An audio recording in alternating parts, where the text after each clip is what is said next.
இன்றைய விடியல் இணைய தொலைக்காட்சியில் முதலில் வரும் நிகழ்ச்சி இன்றைய பாடல். இன்றைய பாடல் பிறப்புக்கும் எல்லா உயிர்க்கும். பாடலாசிரியர் விடியல் குகன். இசைத்து பாடியது சுனோ ஏஐ. படைப்பாக்கம் விடியல் படைப்பகம். வாருங்கள், இதோ பாடல் வருகிறது, கேளுங்கள், மகிழுங்கள். பிறப்புக்கும் எல்லா உயிருக்கும் சிறப்பென்பது குணத்தால் செயலால் பிறக்கும். ஒன்றே குலம் ஒருவனே தேவன், யாதும் ஊரே யாவரும் கேளீர். பிறப்புக்கும் எல்லா உயிருக்கும் சிறப்பென்பது குணத்தால் செயலால் பிறக்கும்.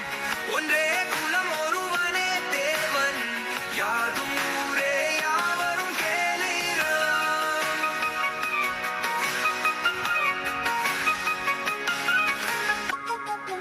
எல்லோரையும் மதிக்கு, எல்லோரையும் சமமாய் நினைத்து, எவருக்கும் தீமை செய்யாது, எல்லோருக்கும் அன்பு காட்டி வாழும் மனிதர்கள் உயர்ந்தோர், மாறானவர் மற்றோர் எனலாம். எல்லோரையும் மதிக்கு, எல்லோரையும் சமமாய் நினைத்து, எவருக்கும் தீமை செய்யாது, எல்லோருக்கும் அன்பு காட்டி வாழும் மனிதர்கள் உயர்ந்தோர், மாறானவர் மற்றோர் எனலாம். பிறப்புக்கும் எல்லா உயிருக்கும் சிறப்பென்பது குணத்தால் செயலால் பிறக்கும். ஒன்றே குலம் ஒருவனே தேவன், யாதும் ஊரே யாவரும் கேளீர்.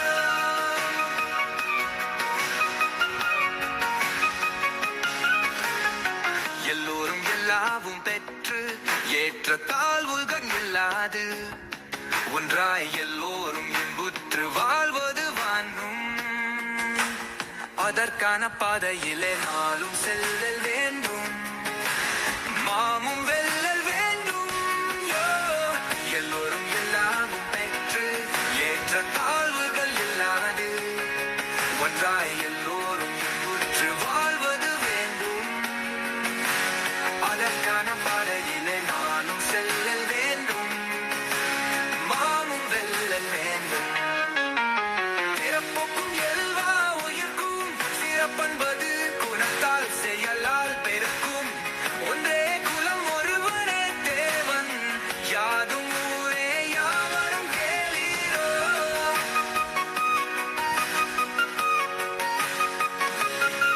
அன்பின் வழியது உயிர்நிலை, அன்பு சிறந்த தவம் இல்லை, அன்றே தெய்வம் மறுப்பில்லை, அதன் வழி செல் துயரில்லை. தீங்கு நினையா மனமே அன்பு, தீயது சொல்லா சொல்லே அன்பு, தீமை செய்யா செயலே அன்பு, உதவி செய்யும் உள்ளம் அன்பு, ஆறுதல் தரும் வார்த்தை அன்பு, அது தரும் இன்பம், அதில் துன்பம் இல்லை நம்பு. அன்பின் வயது உயர்நிலை, அன்பு சிறந்த தவம் இல்லை, அன்றே தெய்வம் மறுப்பில்லை, அதன் வழி செல் துயரில்லை. தீங்கு நினையா மனமே அன்பு, தீயது சொல்லா சொல்லே அன்பு, தீமை செய்யா செயலே அன்பு, உதவி செய்யும் உள்ளம் அன்பு, ஆறுதல் தரும் வார்த்தை அன்பு, அது தரும் இன்பம், அதில் துன்பம் இல்லை நம்பு. பிறப்புக்கும் எல்லா உயிர்க்கும் சிறப்பென்பது குணத்தால் செயலால் பிறக்கும். ஒன்றே குலம் ஒருவனே தேவவும், யாதும் ஊரே யாவரும் கேளீரே. மாற்றம் வேண்டும், சமூக மாற்றம் வேண்டும், யார் தொடங்க வேண்டும், எங்கே தொடங்க வேண்டும், நாம் தொடங்க வேண்டும், நம்முள் இருந்து தொடங்க வேண்டும், மாற்றங்களை நாமே நம்முயிருந்து தொடங்க வேண்டும். பிறப்புக்கும் எல்லா உயிருக்கும் சிறப்பென்பது குணத்தால் செயலால் பிறக்கும். ஒன்றே குலம் ஒருவனே தேவன், யாதும் ஊரே யாவரும் கேளீர்.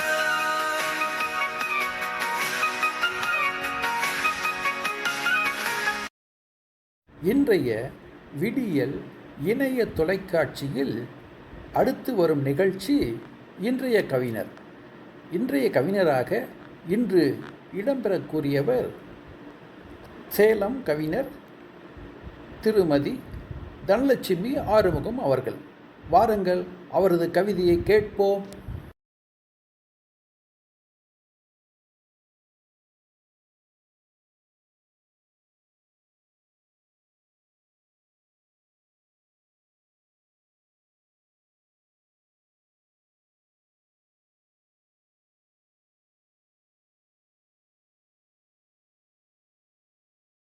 வணக்கம். பாவேந்தர் பாரதிதாசன் பிறந்த மாதமும் இறந்த மாதமும் ஒரே மாதமாக இருப்பதால் எப்போதும் தமிழின் வளர்ச்சியை அவருக்காக சிறப்பித்து பேசப்படும் கவிதையாக பாவேந்தரும் பைந்தமிழும் என்ற தலைப்பில் கவிதை வாசிக்கப்படுகிறது. தலைப்பு: பைந்தமிழ் பாவேந்தர். புதுச்சேரியில் பிறந்த புதுமை தமிழன் பாக்களின் பாவலராக வலம் வந்தவர். பைந்தமிழ் பாவேந்தர் என்று பெயர் பெற்றவர். அரசியல், திரைத்துறை அனைத்திலும் பெயர் எடுத்தவர். விழிப்புணர்வு பேச்சால் பெரியாரிடம் இணைந்தவர்.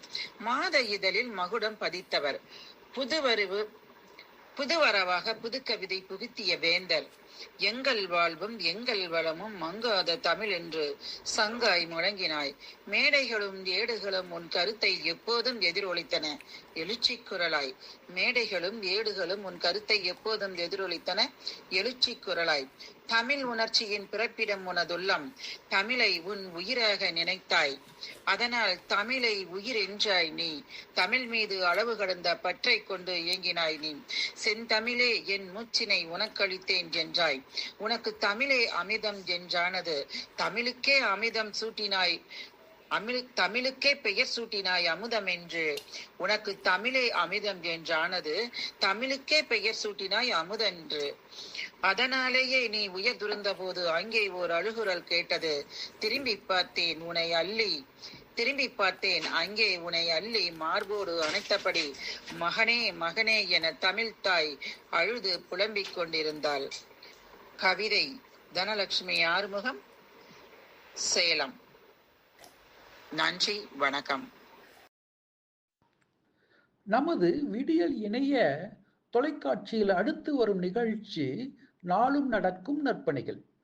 இன்றைய நற்பணிகள் நிகழ்ச்சியில் இடம்பெறும் இயக்கம் திருச்சி பகுதியில் செயல்படும் மண்ணும் மரமும் இயக்கம். இதோ அவர்கள் செய்து வரும் பணிகள் பற்றிய செய்தி குறிப்பு. சுற்றுச்சூழல் பாதுகாப்பு மற்றும் சமூக மேம்பாட்டிற்காக செயல்படும் மண்ணும் மரமும் இயக்கம் திருச்சி பகுதியில் அதன் ஒருங்கிணைப்பாளர் திரு ராஜு கந்தசாமி அவர்கள் தலைமையில் சிறப்பாக செயல்பட்டுக் கொண்டிருக்கிறது. அண்மையில் மேற்படி மண்ணும் மரமும் இயக்கம் திருச்சி திருவெரும்பூர் யூனியன் சூரியூர் ஊராட்சியில் சுமார் 56 ஏக்கர் பரப்பளவு உள்ள பெரிய உணைக்குளம் ஏரியில் உள்ள சீமை கருவேல முட்களின் கட்டைகளை ஜேசிபி மூலம் வேருடன் பிடுங்கி அழித்து தூர்வாரும் பணிகளை செய்து வருகிறது.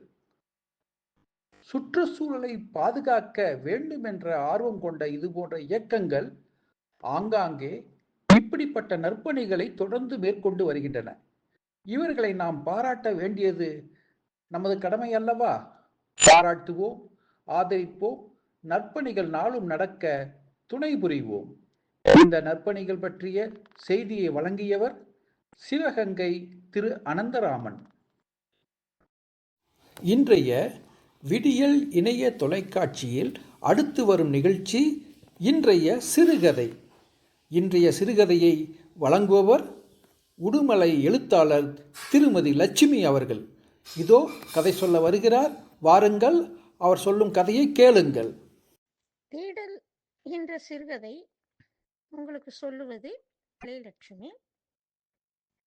என்னோடு சேர்ந்து அந்த கிராமத்துக்கு வாங்க, அப்பதான் கதை நல்லா இருக்கும். வாங்க. அந்த அழகுபுரம் என்ற அந்த கிராமத்துல இருள் பிரிஞ்சும் பிரியாத அந்த விடிகால பனி பொழுதுல அஞ்சலியம்மா வாசலை பெருக்கி சாணம் தெளிச்சு நல்ல ஒரு கோலம் போட்டு முடிச்சப்போ அந்த கோலத்தோட எல்லையில ஒரு ஜோடி ஷூ போட்ட கால்கள் தெரிஞ்ச உடனே தலையை நிமித்தி பார்க்கறாங்க. அங்கே அவரது மகன் வருண் நின்னுகிட்டு இருக்கான். அந்த நிமிஷம் அஞ்சலியோட மனசுக்குள்ள மகிழ்ச்சினா சொல்ல முடியாத சந்தோஷங்க. அப்படியே திக்கு முக்காடி போயிடுறாங்க. தான் பையன் வெளிநாட்டுல வேலை பார்க்குறான்.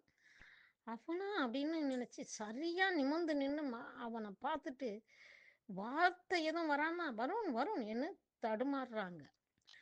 வருண் வருண் தடுமாறிட்டு, "அப்பா தம்பி வாடா வாடா செல்லம்" அப்படின்னு சொல்லி கூப்பிட்டுட்டு வீட்டுக்குள்ள கூப்பிட்டு போறாங்க. கூப்பிட்டு போய் உட்கார வைக்கிறதுக்கு அந்த அவங்க உட்கார நாற்காலியை முந்தானையால தொடச்சு விட்டு அந்த பையனை உட்கார சொல்றாங்க. அவங்களுக்கு வருண் வந்து ஒரே பையன். அவரு கேசவன்றதான் வருணோட அப்பா. அஞ்சலியும் கேசவனும் 2 பேரும் தான் சம்பாதிக்கிற எல்லாமே பையனுக்கு தான் அப்படின்னு சொல்லி குடுத்து, அவன ஆளாக்குறது, அவன நல்லா வச்சுக்கிறதே அவங்களோட சந்தோஷமா, அவங்க 2 பேருமே அவனுக்காகவே வாழ்ந்தாங்க. வருணுக்கு எந்த ஒரு துன்பமும் வராம, கணவனும் மனைவியும் அப்படியே கண்ண இம பார்க்குறது மாரி பார்த்துக்கிறாங்க. அப்புறம் அவன் நல்லா படிக்கிறான். படிச்சு முடிச்ச உடனே ஜெர்மனியில ஒரு வேலை கிடைக்குது. அப்போ அஞ்சலைக்கு தன் பையனை அவ்வளோ தூரம் அனுப்புறதுல மனசே கிடையாதுங்க. ஆனா கேசவன் தான், சிறகு முளைச்ச பறவையெல்லாம் நம்ம கட்டுப்பாட்டில் வச்சுக்கிட்டு இருந்தோம்னா அவன் முன்னேறவே முடியாதுமா. அதனால அவன் இப்போ வெளியூர் போகட்டும் அப்படின்னு அவனை வெளிநாட்டுக்கு அனுப்பிச்சு வச்சதே கேசவன் தான் அனுப்பிச்சு வைப்பாரு. அங்கே போனா அவன் வேலை பார்க்கறது இடம் இல்லாம இன்னொரு இடத்துல ரொம்ப ஒரு பெரிய வாய்ப்பு ஒன்று வருது. நல்ல வருமானம், நல்ல எல்லா வசதியும் கூடிய வீடு எல்லாமே கொடுத்து நல்ல ஒரு வேலை. ஆனா அதுக்கு முன்பணம் கட்ட சொல்றாங்க. அதனால அவன் என்ன செய்றான், அப்பாட்ட, "அப்பா அப்பா இந்த மாதிரி முன்பணம் கேட்குறாங்கப்பா, நல்ல வேலைப்பா" அப்படின்னு சொல்றான். சொன்ன உடனே இவர் கேசவன் கொஞ்சம் கூட யோசிக்கல. அஞ்சலியும் தான் 2 பேரும் இருக்கிற ஒரே சொத்தா இருக்கிற நிலத்தையும் வித்து அத அப்படியே வருணுக்கு கொடுத்துட்றாங்க. வருண் வந்து அங்கே வெளிநாட்டிலேயே நல்லா செட்டில் ஆகி நல்ல வருமானம், காரு பங்களா அப்படின்னு இருக்கான். ஆனா அம்மா அப்பாவை மறந்தே போயிட்டான். அங்கேயே ஒரு பொண்ணை காதலிச்சு கல்யாணமும் பண்ணிக்கிறான். ஆனா இங்க கேசவனும் அஞ்சலியும் கூலி வேலைக்கு போய் வந்து வாழ்க்கை நடத்துறாங்க. இருக்கிறது ஒரே ஒரு சின்ன வீடு. அது ஒண்ணுதான் இவங்களோட சொந்தம். அப்போ அந்த கேசவனுக்கு நெஞ்சுவலி வந்து மருத்துவமனையில போய், அதுவும் அரசாங்க மருத்துவமனையில தான் அஞ்சலை கொண்டு போய் சேர்க்கிறா. சேர்த்துட்டு மகனை வருணை கூப்பிட்டு, "வருண் வருண் அப்பாவுக்கு இந்த மாதிரிப்பா நெஞ்சு வலி வந்துருச்சுப்பா, நான் என்ன செய்யறதுனே எனக்கு தெரியலப்பா" அப்படின்ட்டு ரொம்ப கலங்கி போய் சொல்றா. அதுக்கு அவன் சொல்றான், "அம்மா எனக்கு இங்க வந்து இது லீவே கிடைக்கலம்மா" அப்படின்னு சொல்லிடுறான்.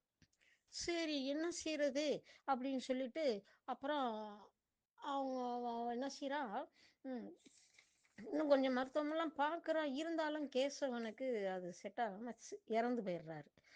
அப்பவும் இவ வருண் அப்பா இறந்து போயிட்டாருப்பா, நான் என்னப்பா பண்ணுவேன்ட்டு அழுதுகிட்டு சொன்னா, எனக்கு இங்கே ஃப்ளைட்டுக்கு டிக்கெட்லாம் கிடைக்கல, விமானத்துக்கு டிக்கெட் கிடைக்கணுமா அப்படின்னு சொல்லிட்டு அவன் வராம அப்படியே இருந்துடுறான். அதுக்கப்புறமும் வந்து பார்க்கவும் இல்ல, எல்லாம் தான். ஆனாலும் இப்ப இன்னைக்கு திடீர்னு இவன் வந்து நின்னோன்னா இந்த அம்மாவுக்கு சந்தோஷம்னா தாங்க முடியல.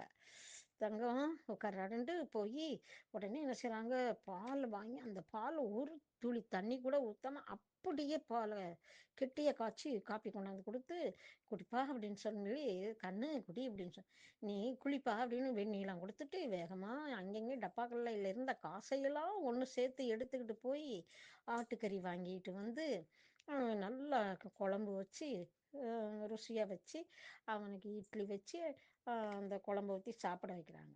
மேலே மின்விசிறி சுத்துது, இருந்தாலும் உங்களோட ஆசையோட அக்கறையை பார்க்கறதுல ஒரு சின்ன விசிறி எடுத்து மகனுக்கு வேர்த்துறாம வீசிட்டு சாப்பிட சொல்கிறாங்க. அவன் சாப்பிட்டு முடிச்சுட்டு, அம்மா நீ சாப்பிடுமா" அப்படிங்கிறான். ஐயோ என் பிள்ளை என்னை சாப்பிட சொல்லிடுச்சேன்னு ஒரு ரொம்ப சந்தோஷமா அது அங்கே எடுத்து அதை அவங்களும் சாப்பிட்டுட்டு அவங்க இருக்கையில் அப்புறம் அவன் சொல்கிறான், "அம்மா நான் ஒரு விஷயமா தான்ம்மா இங்கே வந்தேன். ஆஹ் ஏம்மா இந்த கிராமத்துல நீ கஷ்டப்பட்டுட்டு ஒத்தையில இருக்கிற, என் கூட வந்துருமா. அங்கே நல்ல பெரிய பங்களா, உன் பேர பிள்ளைகள்லாம் இருக்கிறாங்க, நல்லா விளையாடிக்கிட்டு நல்லா இருக்கலாம்மா. வாமா, உன்னை நான் நல்லா பாத்துக்கிறேன் அப்படின்னு சொல்றான். இல்லப்பா. அப்ப அஞ்சலை சொல்றாங்க, இல்லப்பா, எனக்கு உங்க அப்பா இந்த வீட்டுல இருந்து அவங்க அந்த இந்த இதுலயே முடிஞ்சது, இந்த வீட்டிலேயே என்னுடைய இறுதி மூச்சியும் நிக்கட்டும் அப்படின்னு தான் நான் நினைக்கிறேன் அப்படின்னு அவங்க அம்மா வந்து அவங்க அதை மறுத்து சொல்றாங்க. அப்போ அவன் என்ன சொல்றான், இல்லம்மா, அப்பா வேற நான் வேறயா, அப்பாவோட ரத்தம் தானே என் உடம்புல ஓடுது. இப்ப அப்பா கூப்பிட்டா நீங்க வருவீங்களா மாட்டீங்களா, வாங்கம்மா போகலாம் அப்படின்னு ரொம்ப இதா சொல்லி பேசி இன்னும் பலதும் சொல்றான். நான் பாத்துக்கிறேம்மா, கண்ணுக்குள்ள வச்சு பாத்துக்கிறேன் அப்படி இப்படின்னு எல்லாம் சொன்னோன்னா, இந்த அம்மாவும் சரி நம்ம இங்கிருந்து என்ன செய்ய போறோம், பையனோடயே போயிருவோம் அப்படின்னு கிளம்புறாங்க. அவங்க சரின்னு சொன்ன உடனேயே இவன் ஆள் வச்சு செஞ்சு வீட்டை வித்துடுறான், பணத்தையும் வாங்கிடுறான். வாங்கிட்டு, அம்மா வாமா, நீ காசியில சாமி பார்க்கணும்னு சொன்னீல்ல, விட்டுட்டு போகலாம்னு சொல்லி கூட கூட்டிட்டு போறான். போய் காசியில போய் சாமியெல்லாம் பார்த்து முடிச்சுட்டு அந்த கங்கை கரை படிக்கட்டுல இங்கே உட்காருமா, நான் போய் டிக்கெட் வாங்கிட்டு வந்துடுறான் அப்படின்னு சொல்லிட்டு போயிடுறான். போனானா போயிடுறான், கூட்டிட்டு போயிட்டான். இந்த அம்மா காலையில இருந்து சாயந்தரம் வரைக்கும் அந்த வெயிலே கூட உட்காந்துருக்கு. எங்கேயா தள்ளி உட்காந்தா கூட பையனுக்கு தெரியாம போயிருமோன்ற பயம். அதை பார்த்துக்கிட்டே இருந்தா. வாங்கின ஒரு டீ கடைக்காரன் அந்த அம்மாவை பார்த்துக்கிட்டே இருந்துட்டு வந்து, ஒன்று, ஆமாம் காலையில இருந்து இங்கே உட்காந்துருக்கீங்க ஒன்று, ஏம்மா வாங்க, ஏன் நான் ஒரு டீ பண்ணெல்லாம் தரேன், சாப்பிட கூட இல்லை நீங்கள். இல்லைப்பா, என் பையன் டிக்கெட் வாங்க போயிருக்கான், வந்துடுவான். ஆமாம், உங்கள் பையன் உங்களை ஏமாத்திட்டு போயிட்டாம்மா, தெரியலையாம்மா இன்னும். அதெல்லாம் முதலே டிக்கெட் போட்டுட்டு தாம்மா வருவாங்க. இந்த மாதிரி போய் டிக்கெட் வாங்கி இது என்ன பஸ்ஸா அப்படின்னு நான் சொல்லி அவங்கள கூட்டி போய் ஒரு டீ பண்ணு எல்லாம் கொடுத்து அவங்க பசி ஆத்தினா. அந்த அம்மாவும் பசியோட வேகத்தில் சாப்பிட்டுட்டு, அப்பா என்கிட்ட பணம் இல்லைப்பா, நான் உனக்கு வேணும்னா ஏதாவது ஒரு விலைக்கு கழுவி இதையெல்லாம் கூட்டி ஏதாவது செஞ்சு அந்த இதை காசை கழிச்சிடுறேன். ஆமாம், நானும் மனுஷன்தாம்மா. நீங்கள் உங்களை என்ன நான் பார்த்தேன், நீங்கள் எனக்கு அம்மாவாக இருங்க, எனக்கு அம்மா இல்லை, நீங்கள் இங்கேயே இருங்கம்மா, நான் பார்த்துக்கிறேன் அப்படின்னு சொன்னோன்னா, இந்த அம்மாவுக்கும் வேறு வழி இல்லை. ஏன்னா வீடு கிராமத்தில் வீடையும் வித்தாச்சு, கையில் பணமும் இல்லை, பையனை இப்படி ஏமாத்திட்டு கிளம்பிட்டான் அப்படின்னு சொன்னோன்னே இவங்க என்ன செய்கிறாங்க, சரி நான் இங்கேயே இருக்கிறேன் அப்படின்னு சொல்லி அவங்க இருந்து அவங்க கூடவே அவங்க அம்மாவா இருந்து நல்லா பார்த்துக்கிறாங்க. இந்த அம்மாவுக்கும் ஒரு பயம் இல்லாமல் இப்போ கணேஷ் அந்த டீ கடைக்காரன் பேர், அவனும் கணேஷும் நல்லா பார்த்துக்கிறான். இந்த அம்மா போன நேரம் பாருங்க, அவங்க சீக்கிரமா அவன் நல்ல நிலைமைக்கு வந்துடுறான் கணேஷ். வந்து நல்ல நிலைக்குன்னா 4-5 பெரிய உணவு விடுதிகள்லாம் வைக்கிறாங்க, ஹோட்டல் மாதிரி வச்சு பெரிய நல்ல ஒரு 100 பேர் வரைக்கும் வேலைக்கு வச்சு பார்க்குறாங்க. அந்த அளவுக்கு பெரிய பணக்காரங்க ஆயிடுறாங்க. அதான் எல்லா இதுலேயுமே இருக்காங்க. அப்போ இந்த அம்மாவுக்குன்னு தனி வங்கி கணக்கெல்லாம் வச்சு இந்த அம்மாவோட கணக்குலையும் பணம் போடுறான். எனக்கு எதுக்குப்பா தனியான்னு இந்த அம்மா சொன்னா, இல்லம்மா, நீங்க வந்த நேரம் தான் நான் இன்னைக்கு நல்லா இருக்கிறேன் அப்படின்னு சொல்லி அந்த அம்மா கணக்குல இருக்கிற பணமே கோடிக்கணக்கில் வர ஆரம்பிச்சிச்சு. அந்த அளவுக்கு பெரிய பணக்காரங்களாயிடுறாங்க. அப்போ ஒரு நாள் இவன் வரும், நீ அவங்க அம்மாவை ஏமாத்திட்டு கொண்டு போன அதான் அவங்க மனைவி சொல்லி தான் வந்து, உங்க அம்மாவுக்கு எதுக்கு அந்த கிராமத்துல வீடு வித்துட்டு கூட்டுவாங்க அப்படின்னு சொல்லி சொன்னோன்னா, கூட்டுவாங்க இல்லாட்டா அங்கே யார்கிட்ட எங்கேயாவது விட்டுட்டு வந்துருங்க அப்படின்னு சொன்னோன்னா, அதை ஏதோ மாதிரி தான் செஞ்சுட்டு போயிட்டான். அங்கே போனேன். அவன் போன நேரம் பாருங்க, அவன் வேலை பார்த்துட்டு இருந்த பெரிய கம்பெனி என்ன பிரச்சனையோ ஏது பிரச்சனையோ லாக் அவுட் ஆயிடுச்சு, மூடிட்டாங்க, வேலை போச்சு. வேற இடத்துல எல்லாம் தேடி பார்க்குறான், எதுவுமே செட் ஆகலை. அவனும் பார்த்து நம்ம கடைசியில் இருக்க பணத்தை வச்சுட்டு இந்தியா போயிடுவோன்ட்டு வந்துடுறாங்க. அவன் நினைக்கிறான், நம்ம காசியில் அம்மாவை பரிதவிக்க விட்டுட்டு போனதுனால தான் நம்மளுக்கு இன்னைக்கு இந்த மாதிரி ஒரு சூழ்நிலை அப்படின்னு சொல்லி அவன் நினச்சிட்டு அவன் என்ன செய்கிறான், சரி அப்படி சொல்லி அவங்க அம்மாவை தேடுறான். காசியில் வந்து எல்லா இடமும் தேடி களைச்சி போய் அப்புறமே ஒரு ஹோட்டலில் வந்து சாப்பிட வர்றான். அந்த ஹோட்டலில் வந்து சாப்பிட்டுக்கிட்டே திரும்பி பார்க்குறான், அந்த முதலாளி உட்கார்ற சீட்டில் அம்மா உட்காந்துருக்குறான். அட நம்ம அம்மாவா, ஆமா அம்மா நல்லாவும் இருக்கிறாங்க இப்ப பார்க்க அப்படின்னு சொல்லிட்டு எந்திரிச்சு ஓடுறான். அம்மா அம்மா நான் வருண் வந்திருக்கேம்மா, அம்மா நான் வருண் வந்திருக்கேம்மா அப்படின்னு சொல்லி அவன் கத்துறான். கத்தோன்னா அந்த அம்மா அப்படியே பார்த்துட்டு அவங்க அவனை வந்து, யாருப்பா நீ, ஏன் உங்க அம்மாவை தேடுறியா, நீ நல்லா தேடுப்பா, உங்க அம்மா கிடைப்பாங்க, நான் உங்க அம்மா இல்லை, இதை என் பிள்ளை இந்த கணேஷ் தான் நிற்கிறான் பாரு அப்படின்னு சொல்றாங்க. கணேஷ் பெரிய பணக்காரரா நிற்கிறான். ஐயா, அம்மா அப்படின்னு சொன்னோன்னே, நீ கவனமா தேடுப்பா, உங்க அம்மா கிடைப்பாங்க அப்படின்னு சொன்னோன்னா, அவன் குனிஞ்சுக்கிட்டு கண்ணீர் சிந்திக்கிட்டே வருண் போறான். அப்போ இந்த கணேஷ் சொல்றான், என்னம்மா ஏம்மா இப்படி பண்ணிட்டீங்க, அவர் பாருங்க கண்ணீர் சிந்திட்டு போறாரு அப்படின்னு சொன்னோன்னே, அப்ப இந்த அம்மா சொல்றாங்க, கணேஷ் நான் தேடினேன், என் பிள்ளைய தேடினேன், என் வாழ்க்கைய தேடினேன், எல்லாத்தையுமே தேடினேன், உண்மைதான்.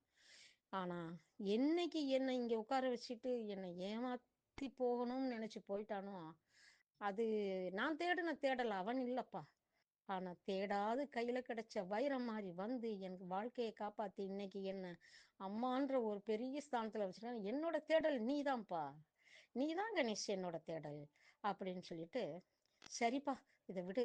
அந்த அவனுக்கு அந்த வருணுக்கு ஏதாவது உதவி செய்யணும்னு நீ நினைச்சா என்னோட வங்கி கணக்குல இருக்கிற பணத்தை அவனுக்கு எவ்வளவு வேணுமோ நீ கொடுப்பா. ஆனா நான் அம்மாங்கிறது மட்டும் தெரிய வேண்டாம். நீ தான் என் பிள்ளை, நீ தான் என் தேடல் அப்படின்னு சொல்லி இந்த கதையோட பேரு தேடல். எல்லாருக்கும் நன்றிங்க.